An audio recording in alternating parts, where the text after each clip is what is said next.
New education policy 2020 के 3 साल पूरे होने के मौके पर आज कैथल के जवाहर नवोदय विद्यालय तीतरम में एक बड़ी प्रेस कॉन्फ्रेंस का आयोजन किया गया, जिसमें आसपास के शैक्षणिक संस्थानों से भी कई प्रतिनिधियों ने हिस्सा लिया। कैथल से जिला शिक्षा अधिकारी रविंदर चौधरी ने भी प्रेस कॉन्फ्रेंस में मुख्य भूमिका अदा की। प्रेस वार्ता में आए अलग अलग शिक्षाविदों ने बारी बारी से नई एजुकेशन पॉलिसी 2020 पर अपने विचार साझा किए। बदलते दौर में नई एजुकेशन पॉलिसी के फायदे गिनाते हुए अंत में जवाहर नवोदय विद्यालय तीतरम की प्राचार्य सुचिता गुप्ता ने भी मीडिया को संबोधित किया। मैं सुचिता गुप्ता, प्राचार्य जवाहर नवोदय विद्यालय तीतरम कैथल से, और आज की जो प्रेस कॉन्फ्रेंस आयोजित की जा रही है वह 29 और 30 जुलाई को माननीय प्रधानमंत्री जी श्रीमान नरेंद्र मोदी जी जो NEP 2020 के 3 वर्ष सफलतापूर्वक पूर्ण होने के उपलक्ष्य में दिल्ली में जो एक सभा को संबोधित करने वाले हैं, उसी कड़ी में हमारे विद्यालय जवाहर नवोदय विद्यालय तीतरम कैथल को एक दायित्व दिया गया हमारे उच्चाधिकारी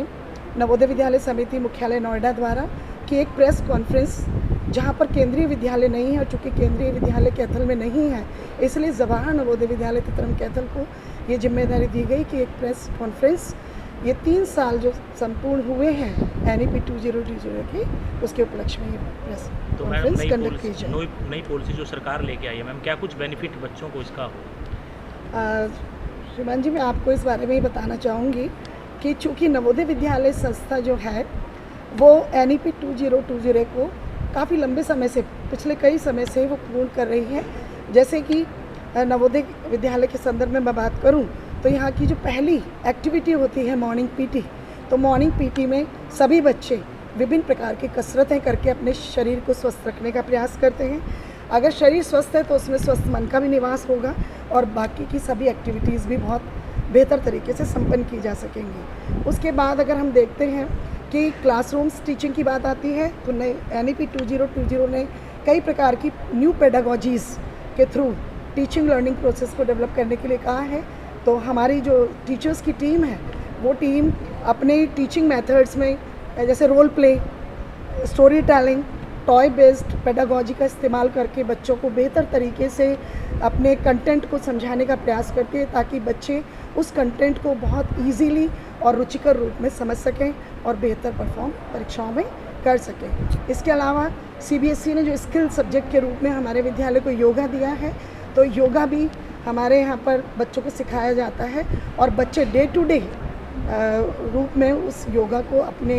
लाइफ का एक पार्ट बनाते हुए कंसंट्रेशन पावर डेवलप कर रहे हैं और अपने जो बॉडी का एक पोस्चर है कि सही तरीके से उठना बैठना सीख सकें, तो उसको भी अपने व्यवहार में उतार रहे हैं। जैसे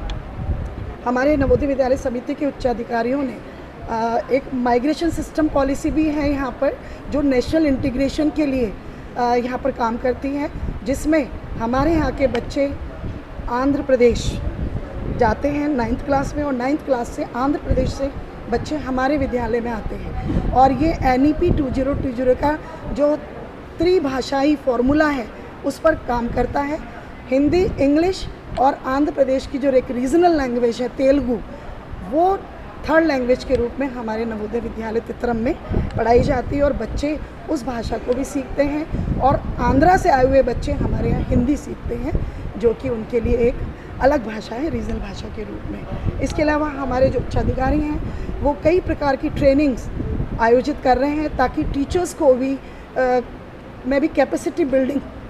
प्रोग्राम्स और ट्रेनिंग्स चल रही हैं, ताकि टीचर्स भी NEP 2020 के जो लक्ष्य है उसको ध्यान में रखते हुए बच्चों को बेहतर तरीके से पढ़ा सकें। साथ में NEP 2020 का एक विज़न ये भी है, या इस पर ये स्ट्रेस देती है कि बच्चों को कक्षा की 4 दीवारी से बाहर निकालकर ओपन स्पेस में स्टडी कराई जाए। तो हमारे नवोदय विद्यालय तीतरम कैथल में 3 लैब्स हैं जो कि ओपन स्पेस में हैं, social science lab, science lab और मैथमेटिक्स लैब, जहां पर कंसर्न सब्जेक्ट टीचर्स हफ्ते में एक बार यहाँ पर लैब्स में क्लासेस ऑर्गेनाइज करते हैं और बच्चे प्रकृति की गोद में बैठ के उन कंटेंट को बेहतर तरीके से सीखने का प्रयास करते हैं। इस प्रकार से नवोदय विद्यालय समिति के उच्चाधिकारियों ने जो एक सिस्टम डेवलप किया है नवोदय विद्यालय का,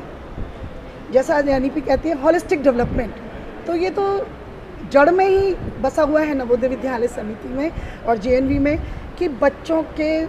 व्यक्तित्व का सर्वांगीण विकास, और व्यक्तित्व के सर्वांगीण विकास के लिए आप ये देखिए पढ़ाई के साथ साथ को करिकुलर एक्टिविटीज़, और हमारे करिकुलम का एक पार्ट है कि हफ्ते में एक दिन बुधवार निश्चित किया गया है जिसमें पाठ्य सहगामी क्रिया के रूप में कभी क्लब एक्टिविटी, कभी लिटरेरी एक्टिविटी, कभी परफॉर्मिंग आर्ट, कभी आर्ट कंपटीशन, इस तरीके से कई अलग अलग प्रकार की एक्टिविटीज़ ऑर्गेनाइज की जाती हैं ताकि बच्चे पढ़ाई के साथ साथ उनमें जो हुनर है, जो उनमें टैलेंट है, वो टैलेंट उभर कर सामने आए। और उनको नवोदय विद्यालय समिति एक खुला मंच देती है जहाँ पर बच्चे अपने टैलेंट को उभारने के लिए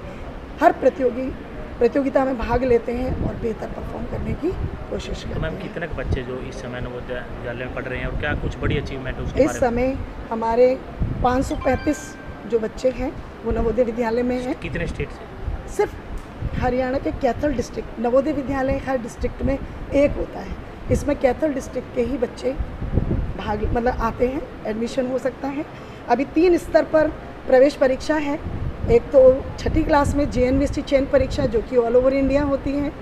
9वीं क्लास में भी ऑल ओवर इंडिया चयन परीक्षा, लेकिन उसको हम चयन परीक्षा ना कह के पार्श्व परीक्षा कहते हैं। और इस साल से 11वीं कक्षा में भी एक प्रवेश परीक्षा शुरू हुई है जिसके माध्यम से जो भी रिक्त स्थान रह जाते हैं कक्षा 11 में उनकी पूर्ति की जाएगी या बच्चों का एडमिशन किया जाएगा। और निष्ठा है, दीक्षा ऐप है, इसके माध्यम से भी नवोदय विद्यालय समिति के उच्चाधिकारियों ने सभी टीचर्स को ट्रेनिंग कराई है ताकि उनमें वो स्किल्स डेवलप हो सके कि NEP 2020 के अकॉर्डिंग बच्चों को बेहतर तरीके से अधिगम करा सकें। अभी लेटेस्ट एक न्यूज़ और है, वो ये कि हमारा विद्यालय नवोदय विद्यालय तित्रम कैथल PM श्री विद्यालय में सेलेक्ट हुआ है, जिसमें जो मिनिस्ट्री है वो इस विद्यालय को सब सुविधाओं से फैसिलिटेट करेगी और बच्चों को जो कंटेंट या कह लीजिए डिजिटल क्लासरूम के थ्रू बेहतर तरीके से एजुकेशन या क्वालिटी एजुकेशन प्रोवाइड की जा सके। और नवोदय विद्यालय मुख्यालय नोएडा को एक रिस्पॉन्सिबिलिटी एजुकेशन मिनिस्ट्री द्वारा दी गई है, एक विद्याश्री PM विद्याश्री चैनल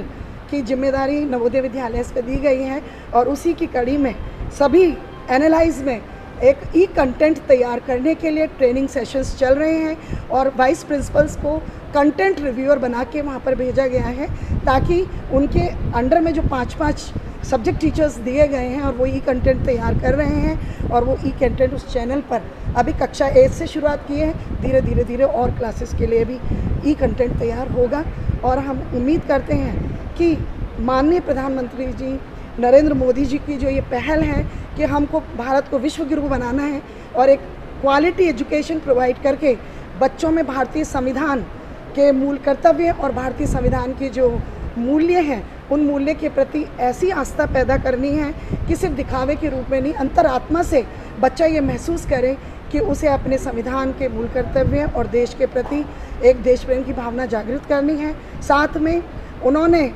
गर्व से, मनसा वाचा कर्मणा से गर्व से ये कहना है कि हम भारतीय हैं और भारत को विश्व गुरु बना के छोड़ेंगे। नई शिक्षा नीति 2020 के प्रति मैं बहुत आशावान हूँ। हमारे बच्चे जो नवोदय विद्यालय के माध्यम से जो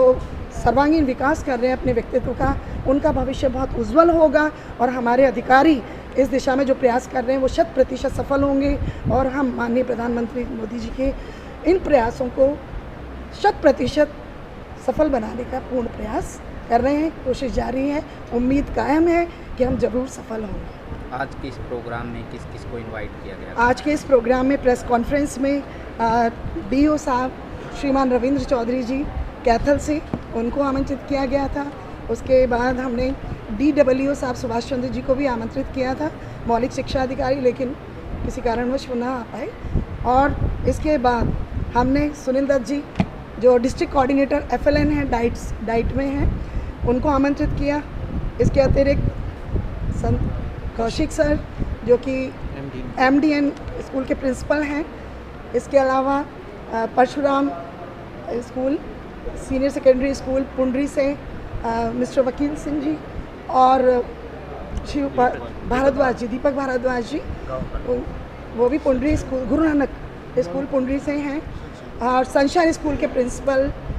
मिस्टर विकास सिंगा एंड RKSD स्कूल की प्रिंसिपल मैडम प्रीति शर्मा जो कि CBSE सिटी कोऑर्डिनेटर भी हैं।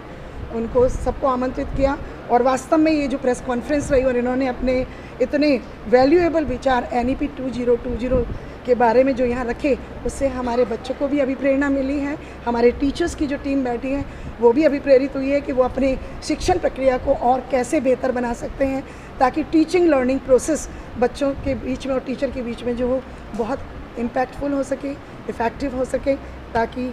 NEP 2020 का जो लक्ष्य है कि भारत विश्वगुरु बने, हमारे बच्चे एक गुड सिटीजन के रूप में उभर कर सामने आए, डेफिनेटली हम इसमें सक्सेस होंगे। ये प्रयास हमें 100% सफल होगा। इन्हीं शब्दों के साथ जय हिंद, जय भारत।